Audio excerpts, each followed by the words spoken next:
Finally এতগুলো দিন পর বাবার দোকানের ওপেনিং ব্লগ নিয়ে চলে এলাম। এটা ভীষণ সুন্দরভাবে কেটেছে আর তোমাদের প্রত্যেকের যে এত রেসপন্স পাবো সত্যি ভেবেছিলাম না। প্রত্যেককে জানাই অনেক অনেক থ্যাংক ইউ। তবে হ্যাঁ, আগেই বলে রাখি প্রত্যেকের ভিডিও ক্লিপ নেওয়া কিন্তু সম্ভব হয়ে ওঠে। চলো দেরি না করে ব্লগটা প্রথম থেকেই শুরু করি। ছিল 23শে সেপ্টেম্বর, আজকের দিন ছিল বাবার দোকানের ওপেনিং। সেটা আশা করি তোমরা থাম্বনেল দেখেই বুঝে গেছো। বেশ কিছুদিন হয়ে গেল এতদিন পর তোমাদের সাথে ব্লগটা শেয়ার করছি। আমাদের কাছে ভীষণ একটা স্পেশাল দিন ছিল। দোকানের পুজোটা আমাকে করা দেখে তোমরা অনেকেই জিজ্ঞাসা করেছো এই দোকানটা কি আমাদের। হ্যাঁ, আমাদেরই বলা চলে, তবে এই দোকানটা আমার বাবা করেছে। পুজোর সংকল্পটা কেন আমি করলাম সেটাও তোমাদেরকে বলি এবার। এই দোকানের ওপেনিংটা হওয়ার কথা ছিল মিনিমাম 2 সপ্তাহ মতো আগে। ডেটও ঠিক করা হয়ে গেছিল, তবে আমার একটা দাদু মারা যাওয়ার জন্য পুজোর ডেটটা একেবারেই পিছিয়ে যায়। এখানে মিনিমাম পুজোর 2 সপ্তাহ কি 3 সপ্তাহ আগে পুজো হতো। পুজোটা হয় মহালয়ের একদিন পরে, মানে ওই দুর্গা পুজো 4-5 দিন মতো আগে। আর সংকল্প করার কারণটা এবার আশা করে বুঝতে পেরেছো। এটা যদি বাড়ির পুজো হতো তাহলে হয়তো পুজোটা করাই হতো না, তবে যেহেতু দোকানের পুজো ছিল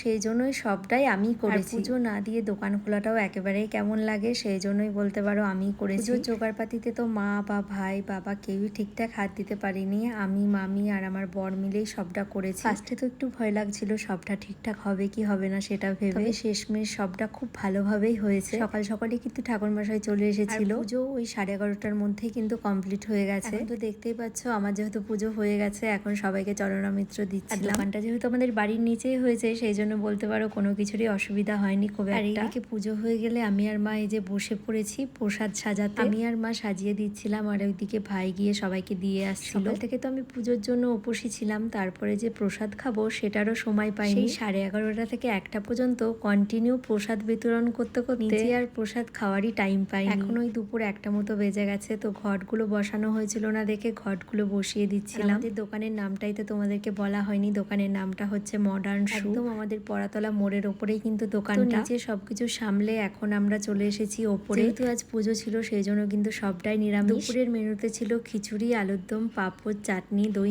সবটাই কিন্তু আমার দুই মামি আর দিদা মিলেই করেছে। তোমরা হয়তো দেখেছো লাস্টের দিকে মা আর আমি নিজেই ছিলাম, তো মামিদেরকেই সবটা করতে হয়েছে। রাত্রে অনেকেরই ইনভাইট ছিল, তো সেই জন্য রাত্রেও একটু ছোট করে আয়োজন করা হয়েছিল। সেই সব কিছুই ভিডিও ক্লিপ নিতে পারিনি, কারণ সেই সন্ধ্যের দিকে আমি নিচে নেমেছি, তারপর আর ওপরে ওঠাই হয়। একেবারে রাত্রেই ওপরে গেছিলাম। পুজোর জোগাড় করতে করতে এতবার ওপর নিচ করতে হয়েছে, প্রচন্ডই টায়ার্ড হয়ে গেছিলাম, তো সেই জন্য দুপুরে একটু ঘুমিয়ে নিয়েছি। তারপরে সন্ধ্যাবেলায় এই যে সুন্দর করে একটু রেডি হয়েছে, যেহেতু দিনটা একটু স্পেশাল ছিল। দোকানে আসার পর থেকে অনেকে এসেছে, তবে সবার ভিডিও ক্লিপ সত্যিই নেওয়া হয়নি। তো দোকানে সবাই আসছিল যখন, তখন সবাই একটু ব্যস্ত হয়ে যাচ্ছিলাম, সেই জন্যই বলতে পারো আরো ভিডিও ক্লিপ নিতে পারিনি। শেষ মুহূর্তে এসে কিছু ভিডিও ক্লিপ এই যে নেওয়া হয়েছে সেগুলোই আর কি তোমাদের সাথে শেয়ার করছি। দোকানের কালেকশন সম্পর্কে চলো একটু এই ভাইয়ের কাছ থেকে জেনে নিই। তো জুতোর কালেকশন তো দেখলে আর পারচেসও করলে, তো কেমন লাগলো একটু বলো। খুব ভালো লাগলো এই দোকানে এসে, দামটাও খুব কম। আচ্ছা আচ্ছা, অন্য দোকানের থেকে ঠিকঠাক আছে তো? অন্য দোকানের থেকে ঠিকঠাকই আছে আর কালেকশনও খুব ভালো আছে। আচ্ছা, আবার আসবে তো? হ্যাঁ, আবার আসবে।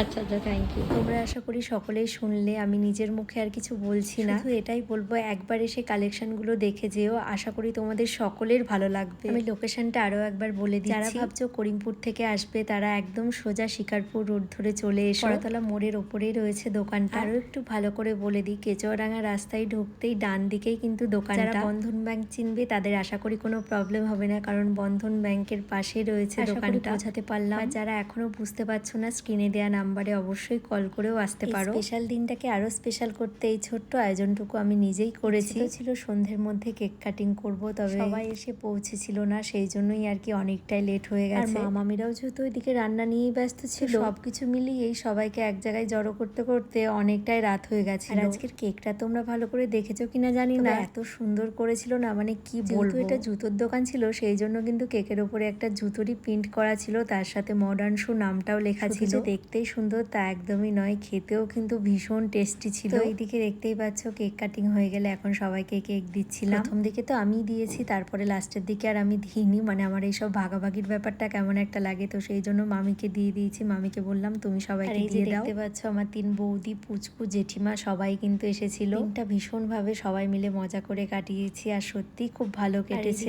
অনেকটা রাত করে এই যে বৌদিরাও এসেছিল। কালেকশন এসে মোটামুটি সবারই পছন্দ হয়েছে, আশা করছি তোমরা এলে তোমাদের তোমাদেরও পছন্দ হয়ে যাবে, সবাই একবার হলেও এসে দেখে যেতে পারো। সন্ধ্যের সময় দোকানে এসেছি, তারপর আর ওপরে যেতেই পারি, মানে সবার খাওয়ার সময় যে সবার সাথে একটু দেখা করব বা কথা বলবো কোনো কিছুই হয়নি। দিনটা একটু ব্যস্ততার মধ্যেই কেটেছে। তো যাই হোক, এই যে পুচকুদের খাওয়া হয়ে গেছে, পুচকুরা এখন বাড়ি চলে যাবে, সেই জন্যই আমাকে এইদিকে টাটা দিতে এসেছে। আর সব শেষে এই যে রান্না বান্না শেষ করে খেয়ে দিয়ে মামিরাও চলে এসেছে। জুতো পছন্দ করছিল আর এখনই মামিরা বাড়ি চলে যাবে। মানে আমরা যখন রাতে উপরে যাই পুরো বাড়ি ফাঁকা ছিল, মানে সবাই মোটামুটি খেয়ে চলে গেছে। রাত্রে আর ভিডিও ক্লিপ সেরকম নেওয়া হয়নি, এটা ছিল পরদিন সকালে। আমরা রেডি হয়ে বেরিয়ে পড়েছি বাড়ি যাওয়ার জন্য। এদিকে বাবা আমাদের জুতো চয়েস করতে বললো কোনটাকে নেব, এবারে যেহেতু পুজোর মধ্যে আসবো আবার, সেই জন্যই বাবা বললো এখনই জুতো নিয়ে যেতে। তো যাই হোক, জুতো চয়েস করে এই যে আমরা এখন বেরিয়ে পড়েছি। তো পুরো ব্লগটা তোমাদের কেমন লাগলো অবশ্যই কমেন্ট করে জানিও। চলো ব্লগটা এখানেই শেষ করছি, সকলকে টাটা।